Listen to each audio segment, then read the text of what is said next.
बहुत बहुत स्वागत है दोस्तों आप सबका आपके अपने चैनल पे।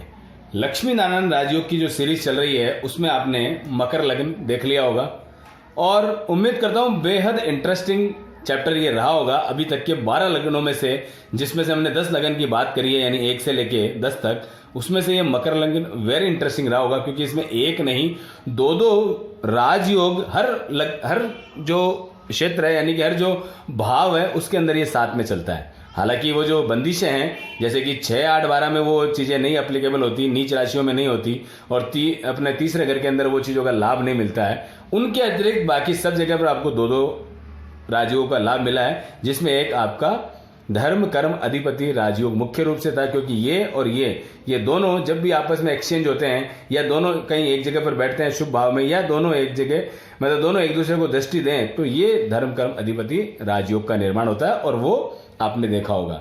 चलिए अब बात करते हैं लक्ष्मी नारायण राजयोग को पूरी तरह समझने के लिए कुंभ लगन में किस प्रकार से ये फलदायी होगा, किस प्रकार से लाभप्रद होगा। अगर अभी तक भी आपने लक्ष्मी नारायण राजयोग को समझा नहीं है तो फिर ये चैप्टर आपको देख लेना चाहिए, चैप्टर 189। नीचे आपको डिस्क्रिप्शन में भी लिंक मिल सकता है इसका और एंड में जहां वीडियो खत्म होगा वहां पर भी इसकी पूरी जानकारी मिल जाएगी, या फिर आप स्वयं से भी ढूंढ सकते हैं चैप्टर 189 लिख करके, दिलीप सोनी एस्ट्रोलॉजी लिख करके, तो ये चैप्टर आपके सामने आ जाएगा। चलिए शुरू करते हैं कुंभ लगन के बारे में पूरी जानकारी।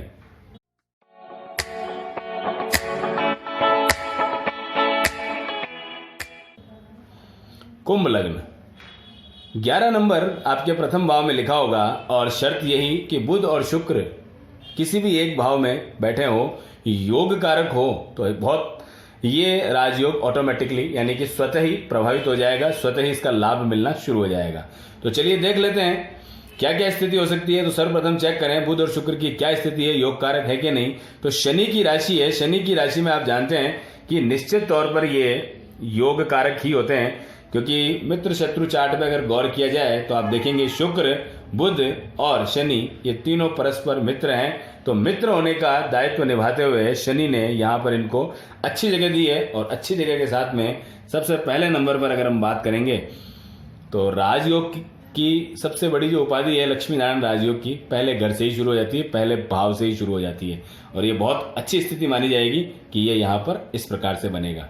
जीवन में वाक्पटुता, सुंदरता और हर मामले में भाग्यशाली होना ऐसे व्यक्ति की सबसे पहली पहचान बन जाएगी। इसे देखते ही आप कह सकते हैं ऐसी कुंडली वाले को कि निश्चित तौर पर भाग्य ने हमेशा साथ दिया है। आदतें या कुछ और परिस्थितियां अनुकूल ना हुई तो बात अलग है, लेकिन प्रथम दृष्टि में ये सारी चीजों का लाभ इसे निश्चित तौर पर मिलेगा। दूसरे नंबर पर बात करते हैं 12 नंबर राशि, दूसरा भाव। यहां पर अगर बुध होते हैं तो आप जानते हैं यहाँ नीच हो जाते हैं और शुक्र के यहाँ होने से शुक्र उच्च हो जाते हैं। तो सर्वप्रथम तो बनेगा नीच भंग राजयोग और दूसरे नंबर पर बनेगा आपका लक्ष्मी नारायण राजयोग और 12 नंबर में शुक्र के उच्च होने से मालव्य जैसी स्थितियां भी बनती है, लेकिन शर्त यह रहती है कि केंद्र में होने चाहिए।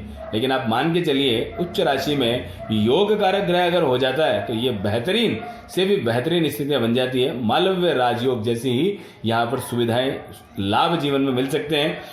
आप 50% भी मालव्य राजयोग माने तो निश्चित होकर के आप इस बात का लाभ ले सकते हैं जिनकी भी कुंडली में ऐसी स्थिति है, यानी कि 3 राजयोग यहाँ पर प्रभावी होते नजर आएंगे। बात करेंगे और इसी के साथ में लाभ क्या, तो वाणी, वाक्पटुता, धन, परिवार, कुटुंब, इन सब के अंदर हर प्रकार से सुरक्षित, हर प्रकार से लाभप्रद, हर प्रकार से बेनिफिट वाली स्थितियां इंसान को मिलती चली जाएगी। तीसरे घर की बात करते हैं तो यहाँ बुध चले गए और शुक्र चले गए तो क्रमशः पंचमेश और नवमेश तीसरे घर में जाके बैठे हैं, जो कि अत्यधिक मेहनत वाला घर है। किसी भी प्रकार से लाभ की स्थिति यहाँ पर नहीं मिल सकती। मेहनत वाली बात है, मेहनत का घर है, मेहनत करने से 10% लाभ मिल भी जाए लेकिन इसकी उम्मीद करना उचित नहीं।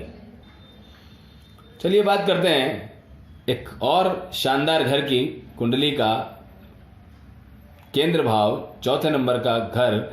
यदि इसमें बुध और शुक्र है तो आप देख सकते हैं सर्वप्रथम बुध अपनी स्वराशि मालव्य नाम का राजयोग ये बनता आपको नजर आएगा, जो कि एक बेहतरीन परिस्थिति है। इसी के साथ में लक्ष्मी नारायण राजयोग जिसके लिए हम बात कर रहे हैं निश्चित तौर पर बनेगा।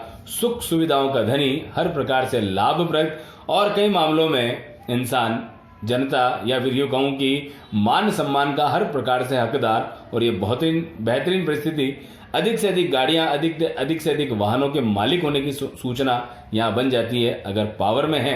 जैसा कि यहाँ बताया गया है कि अगर ये स्थितियाँ बनती है तो निश्चित मान के चलिए एक बेहतरीन स्थिति इस लगन के लिए, यानी कि सोने पे सुहागा होने वाली स्थितियाँ आप देख रहे हैं यहाँ पर, जो कि निश्चित तौर पर मिलेगी।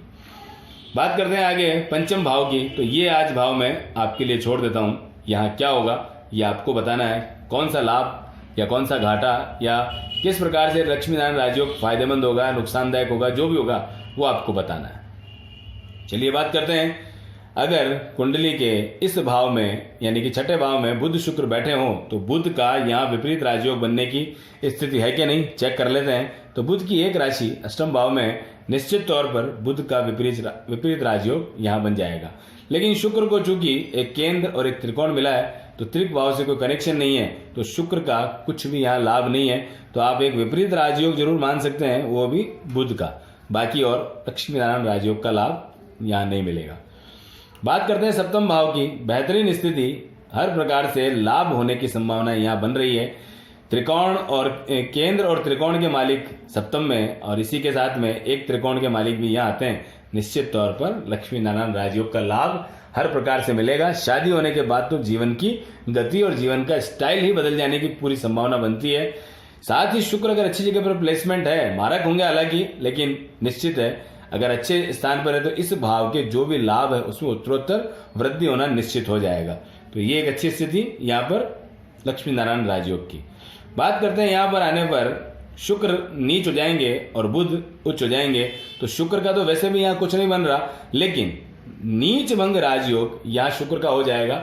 हालांकि त्रिक भाव में नीच भंग राजयोग का लाभ नहीं, लेकिन नीच भंग का राजयोग बना है तो उसकी मारकता में कुछ कमी मान सकते हैं। और बुध अगर यहाँ पर है स्वराशि तो विपरीत राजयोग की श्रेणी में आकर के एक विपरीत राजयोग जो कि आपके बुध का रहेगा, इसी के साथ में लक्ष्मी नारायण राजयोग की यहाँ संभावना कुछ भी नहीं, यानी कि यहाँ पर नहीं बनेगा। आप समझ लीजिए, पहला निशान है विपरीत मतलब नीच भंग राजयोग के लिए, दूसरा निशान है विपरीत राजयोग बुध का, और तीसरे नंबर पे आप देखेंगे तो ये लक्ष्मी नारायण राजयोग की जो हम बात कर रहे हैं वो नहीं बन पाएगा। नवे घर की यानी कि तीसरे त्रिकोण की बात करें, यहाँ पर बुध और शुक्र का होना बेहतरीन परिस्थितियों को जाहिर करता है। यानी कि बुध पंचम से पंचम बहुत अच्छी स्थिति पर, यानी पंचम भाव यहाँ पर मिला हुआ है और यहाँ से ये पांचवें घर पर चले गए तो ये बेहतरीन है। हर प्रकार से लाभप्रद स्थिति, भाग्य का साथ मिलना, तो आप कह सकते हैं कि लक्ष्मी नारायण राजयोग पहले ही नंबर पर यहाँ बनता नजर आ रहा है। और हमने बात करी थी जैसे कि यहाँ पर मालव्य नाम के राजयोग की, तो भाग्य में शुक्रदेव हैं और अपनी ही राशि में है, तो निश्चित मान के चलिए 50% ही मालव्य नाम का राजयोग बने, लेकिन लाभ, सुविधाएं, भाग्य, इन सब के अंदर आपको अच्छी स्थितियां बनती नजर आएगी। तो ये हर हाल में लक्ष्मी नारायण राजयोग और मालव्य जैसी परिस्थितियों का लाभ यहाँ पर आपको दिख जाएगा। बात करते हैं कुंडली के 10वें भाव की, तो बुध का जो व्यापारिक स्थल है वो यही है और शुक्र के लिए भी ये बेहतरीन स्थिति, तो निश्चित तौर पर आपका लक्ष्मी नारायण राजयोग यहाँ बनता नजर आ रहा है। इसके अतिरिक्त और कुछ नहीं है, लेकिन ये एक बहुत बेहतरीन परिस्थिति है। व्यापार में उच्च कोटि का व्यापारी और अच्छी लग्जरी चीजों का व्यापार यदि ऐसा व्यक्ति करता है तो कहीं ना कहीं फायदेमंद स्थितियां नजर आती है। बाकी व्यापार के लिए एक अलग विषय है, कुंडली देख करके उसका डिसीजन किया जाता है कि क्या करना है क्या नहीं करना है, लेकिन इन दोनों की जब जब दशा चलेगी निश्चित तौर पर लाभप्रद होगी। आइए बात करते हैं कुंडली के 11वें भाव की, जहां बुध यहां से अपनी ही राशि को देखेंगे। लाभ में, प्रेम में, संतान में हर प्रकार से सुख सुविधाओं देने के मालिक शुक्र भी यहाँ पर, हालांकि राशि से कोई कनेक्शन नहीं, लेकिन आय भाव में अपनी इच्छा पूर्ति के भाव में बैठ करके ये निश्चित तौर पर बहुत अच्छी स्थिति, जो कि कुंभ लगन के लिए यहाँ लक्ष्मी नारायण राजयोग का निर्माण 11वें भाव में करते नजर आ रहे हैं। बेहतरीन परिस्थितियों के साथ में ये एक और घर जो कि लक्ष्मी नारायण राजयोग के अंदर बिल्कुल फायदा देगा। बात करते हैं 12th हाउस यानी कि शुक्र का कारक भाव बुध का, यहाँ पर आप देख रहे हैं विपरीत राजयोग और शुक्र के लिए अच्छी स्थिति, लेकिन लक्ष्मी नारायण राजयोग का लाभ फिर भी हम यहाँ लिख नहीं पाएंगे कि लक्ष्मी नारायण बन गया यहाँ पर या राजयोग का लाभ मिल रहा है, लेकिन ठीक है, इन दोनों के बनस्पत कहीं ना कहीं अच्छी ज्यादा स्थितियां यहाँ पर नजर आ रही है। लक्ष्मी नारायण राजयोग का लाभ तो फिर भी नहीं, लेकिन फिर भी वनस्पत ठीक है। तो दोस्तों ये मैंने आपको बताया 12 के 12 भाव 11वें लगन में यानी कि कुंभ लगन में। कैसी लगती है जानकारी? तो उम्मीद करता हूं आप समझ गए होंगे 11वें लगन में ये सारी स्थितियां। कैसा लगता है चैप्टर जरूर बताइए। इसके बाद हमारा एक चैप्टर और बचेगा, चैप्टर नंबर 200। इसी के साथ 200 पूरे हो जाएंगे। अगला चैप्टर जो बनेगा और वो होगा मीन लगन का। मीन लगन के अंदर किस प्रकार से लक्ष्मी नारायण राजयोग की स्थिति है अवश्य चेक कीजिए। जिसका भी मीन लगन है अगला चैप्टर जरूर देखिए। ओके, बाय बाय, मिलते हैं नेक्स्ट वीडियो में।